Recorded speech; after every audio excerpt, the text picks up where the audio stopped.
حضرت فاطمہ زہرا رضی اللہ تعالیٰ عنہ کے فضائل پہ بات چیت جاری ہے. اس وقت میں چاہوں گا جناب علامہ محمد امین شہیدی صاحب اس پہ روشنی ڈالیں. بسم اللہ. بسم اللہ الرحمن الرحیم. حضرت فاطمہ الزہرا سلام اللہ علیہا کا نبی کریم سے اگرچہ رشتہ بیٹی اور باپ کا ہے، لیکن جو آپ کا مقام ہے اس مقام کا جو سمجھنے کا انداز ہے اس کو ہمیں باپ اور بیٹی کے رشتے سے قطع نظر دیکھنے کی ضرورت ہے. اس میں کوئی شک نہیں کہ نبی کریم کی زندگی کا حاصل حضرت فاطمہ الزہرا سلام اللہ علیہا ہے، اور اس اعتبار سے وہ مقام ہے جس مقام تک کسی کی رسائی نہیں ہے.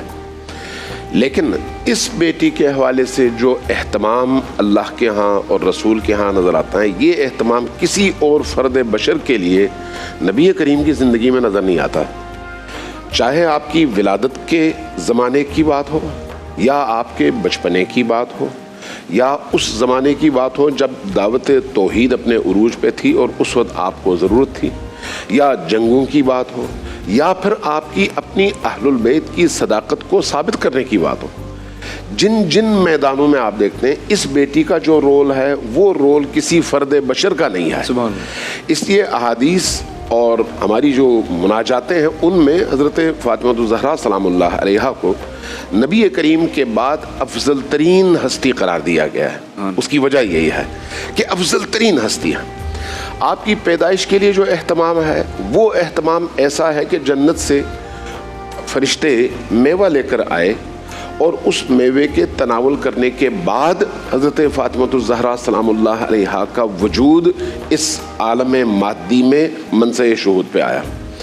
لیکن اس سے پہلے خود نبی کریم کو 40 دن تک حضرت خدیجہ سلام اللہ علیہا سے الگ رہنا پڑا اور اللہ کے حکم پر رہنا پڑا کہ 40 دن آپ الگ رہیے، اور جس طرح سے ہم اعتکاف کرتے ہیں اس طرح سے اعتکاف کی صورت میں عبادات میں وقت گزاریے، اور اس کے بعد آپ کو ہم وہ نعمت عطا کریں گے جس کو کوثر کہا جاتا ہے.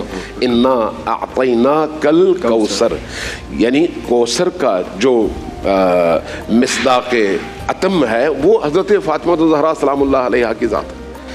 اسی طرح سے اگر آپ اہل البیت کے سلسلے کو دیکھیں، آج بھی پوری کائنات میں اگر نسل رسول کسی ہستی کے ذریعے سے قائم اور دائم ہے تو وہ ہستی حضرت فاطمہ الزہرا سلام اللہ علیہا کی ہستی ہے.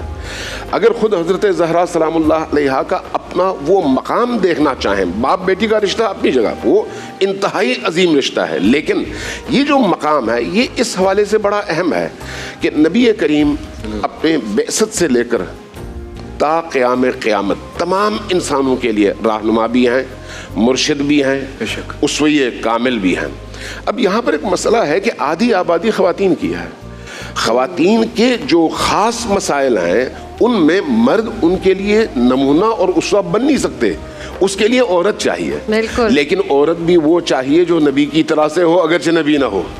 لہٰذا رسول اللہ نے اس بیٹی کے بارے میں جو فرمایا کہ فاطمہ تو بضعۃ منی، فاطمہ میرے وجود کا حصہ ہے، اگرچہ وہ نبی نہیں ہے لیکن چونکہ نبی کی طرح سے نبی کے وجود کا حصہ ہے، اس لیے وہ جو آدھی آبادی ہے خواتین کی اس پورے عالم میں تا قیام قیامت، ان کے لیے اگر کوئی نمونہ کامل ہیں تو وہ یہ بیٹی ہیں جس کو اللہ کے رسول نے اس طرح سے نمونہ بنا کر پیش کیا ہے.